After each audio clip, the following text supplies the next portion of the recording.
गोंदिया जिल्ह्यातील अर्जुनी मोर तालुक्यातील भिवखिडकी गावात अवैध रेती तस्करीने अक्षरशः थैमान घातले असून दिवसाढवळ्या तसेच रात्री उशिरापर्यंत रेतीने भरलेले ट्रॅक्टर गावातून बिनधास्तपणे फिरत असल्याचा गंभीर आरोप ग्रामस्थांकडून करण्यात येत आहे।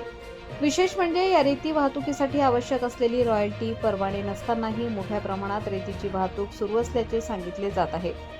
ग्रामस्थांच्या म्हणण्यानुसार गेल्या अनेक दिवसांपासून गावात हा प्रकार सुरू असून संबंधित यंत्रणा मात्र याकडे दुर्लक्ष करताना दिसत आहे।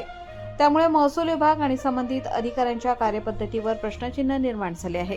स्थानिक नागरिकांमध्ये अशी चर्चा रंगू लागली आहे की एवढ्या मोठ्या प्रमाणात सुरू असलेल्या अवैध रेती वाहतुकीमागे नेमके कोणाचे पाठबळ आहे?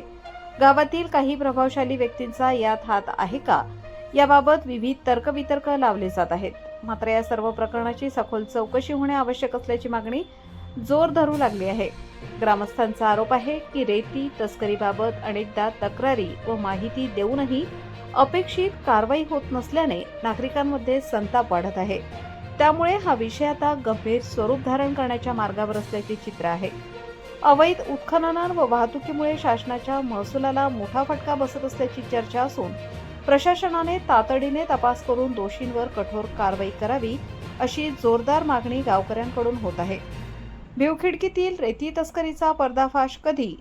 महसूल विभागाची धडक कारवाई होणार की माफियांचेच राज्य सुरू राहणार? आकाश नंदागवळी, गोंदिया भंडारा जिल्हा प्रमुख।